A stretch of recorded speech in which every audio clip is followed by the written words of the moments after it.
Hello, I'd like to thank the panel. Thank you very much. I think you three were very good.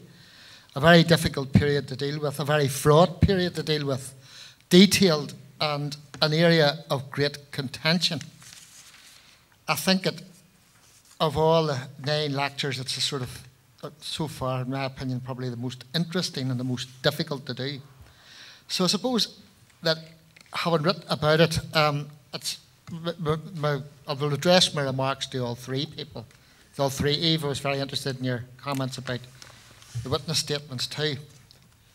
But you said, Alan, and you're absolutely entitled and your book's very good, that the Unionist establishment didn't orchestrate the violence of 1920 to 22. But it would be my contention that it did tolerate the same. It did not connive in it, but it certainly went to some lengths, if you look at sort of Dawson Bates' department, McGaw and Best, to cover up the excesses of loyalism. The fiery speech of Edward Carson you referred to was described by the Times at the time, at the Field of July 1920, as a parade of anachronistic intolerance, where he threatened to call out the specials. And it was linked at the time in the more quality papers, The Guardian and The Times, with the shipyard expulsions of that month. So while they might not have orchestrated, it looks like that much of the literature, and certainly going through the sources, they did connive in that. But I'm not trying to make some sort of sectarian point here. I think it's a direct consequence of the all-Protestant alliance that formed itself from 1911 to 1912 onward. And what I would like to look at is to what extent did this all-Protestant alliance for the Union contribute, number one, to a tolerance, perhaps, of Unionist violence, and number two, to what extent did it contribute to the stunting of a separate labour organisation in the North? I think the 2 points are fairly related, because the Ulster Unionist Labour Association was one of Sir Edward Carson's babies. He was very afraid of the labour movement, and certainly there were shipyard expulsions of the then, as they were called, rotten prods. But certainly, to what extent was that this Protestant alliance, the necessity for an all-Unionist, all-Protestant sort of alliance, create a situation where violence against Catholics had to be tolerated, and to what extent did it stunt, fossilise the development of labour? Thank you. Thanks, Jimmy. Alan, would you like to respond? Yeah, I mean, Jimmy, I think the I'm not sure about the word connivance which you used. I think historians would actually, many of them would actually agree that Unionist leaders certainly were not exactly proactive in countering the violence in the streets. And there were certainly problems in that area. But I think it probably was Carson's situation and Craig's situation, especially Craig, as he took over responsibility for it. They basically prioritised the issues and the problems. The initial problem that they had when the new state was set up was actually trying to cope with an unprecedented level of violence against the existence of the state. So I think, to be fair to the administration, the main priority was in coping with that violence, and then once there was a subsidence in what might be loosely described as Republican violence, they, and arguably you could say belatedly, actually took the initiative in arresting some of the loyalist paramilitaries, and I mentioned some of them in the book, as you know, and it was at that juncture that they actually did take they went on the offensive.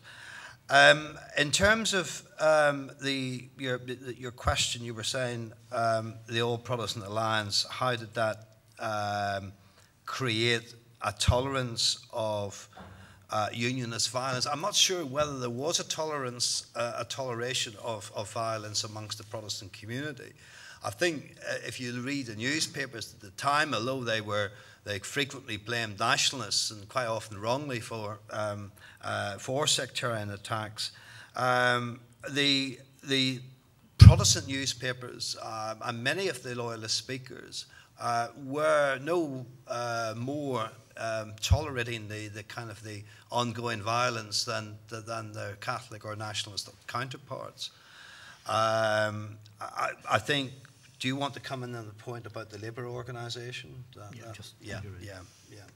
Which is the second point, the part of his. Okay, and then I'll ask Eve if she's found any evidence on this.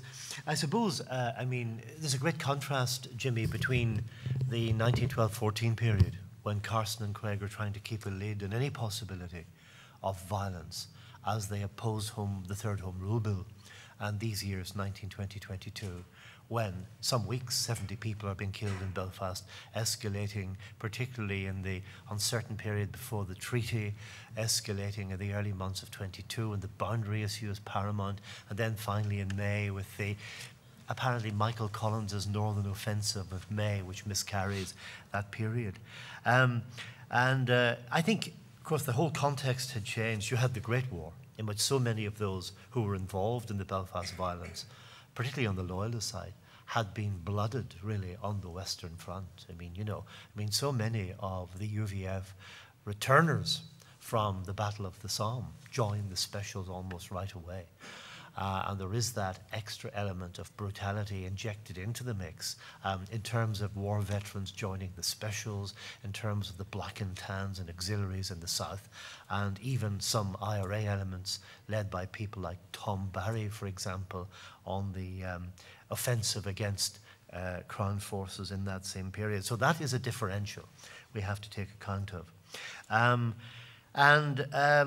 There's also, I think, so that's transformed. The great sort of casualties on the Western Front have changed everything. And then there's the ongoing Anglo-Irish War in nationalist Ireland. And Alan has highlighted the high-profile assassinations of Lieutenant Colonel G.B. Smith or Smythe in Cork, for example, by the IRA, or Swansea, who was targeted by Michael Collins specifically in Lisburn, and how the Lisburn assassination of D.I. Swansea, who had been moved from Cork, where he was implicated by a coroner's jury in the midnight assassination of Thomas McCurtain, a prominent Republican figure.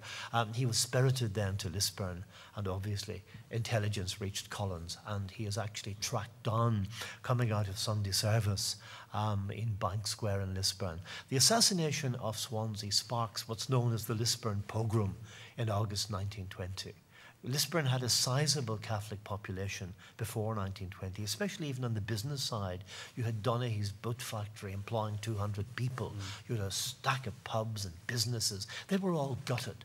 And Fred Crawford, the architect of the Specials and the Larne gun running, in his papers, as you know, Jimmy, recalls vividly visiting Lisburn and finding it like a town which had been sacked by the Germans in the Western Front, And yet he says there were some hard cases when Protestant businesses accidentally caught fire from their Roman Catholic neighbours. So there is some evidence there of that kind of attitude by people prominent in unionism. You have the speeches of people like Craig and Carson. Carson's speech, while Carson is generally in this period a pretty non-sectarian figure in most of his kind of interactions with nationalist Ireland. He sticks to the high ground of Crown and Empire, but has a sort of an affection for Redmond and a loyalty to the loyal Irishmen who fight on the Western Front, reflected in his 1916 involvement in the Lloyd George negotiations, which he fought hard for and was really undermined by leading conservatives in an attempt to find a peaceful compromise with Redmondism.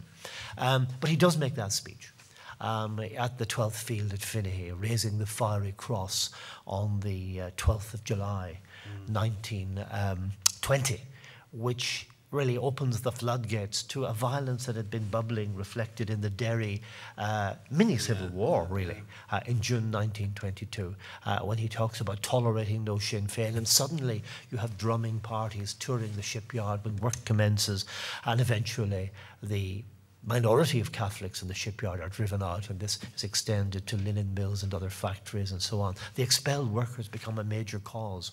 And that sits uneasily with Carson's speech a few months later when he enjoins Ulster Unionists under devolution to treat the minority as they would have wished to have been treated in a Home Rule Ireland. There is that. There's also Craig's speech after the expulsion saying, do I agree what you boys did, and he endorses it.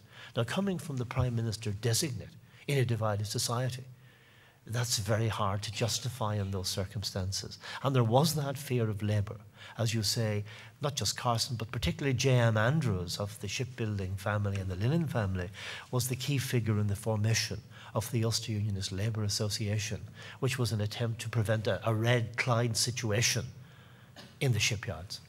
I don't know if Eve has seen evidence of in Republican veteran statements of a sense of a kind of perhaps tolerance of violence on the Unionist loyalist side in these years. Well, no, there's a lot. I mean, they all say unequivocally that basically feel that the British authorities and the government authorities could have stopped the sectarian violence any time they wanted to, and that they didn't, and that comes up a lot. Now, I mean, I must say, and in a way, I think that the perception was as motivating a factor, and was whether you can actually pin it down to facts.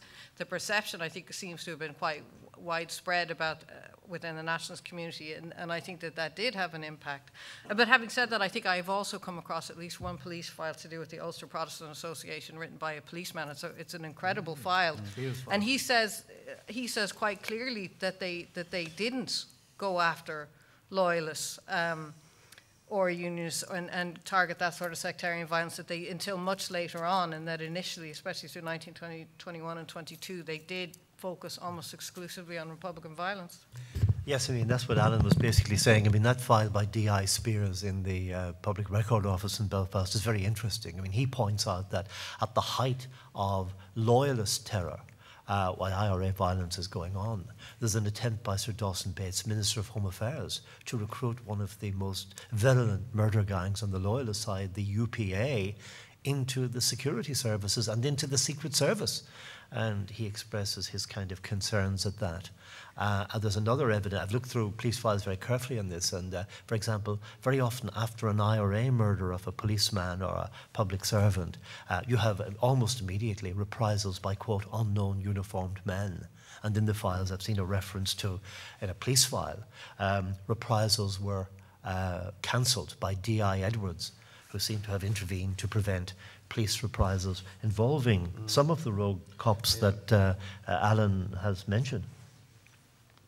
But I think the key thing to remember is in this period, you have two perceptions. The Ulster Unionist community feel themselves under a siege. There's this sense, the siege mentality continues, besieged by Republican Ireland, the IRA. The Belfast Catholic minority, embattled in a couple of kind of ghetto areas, find themselves or believe themselves under siege by a kind of an orange pogrom. The word is used by Joe Devlin, it's used by Michael Collins, and that. So you have this kind of dual sense of being victimized by force majeure on the other side.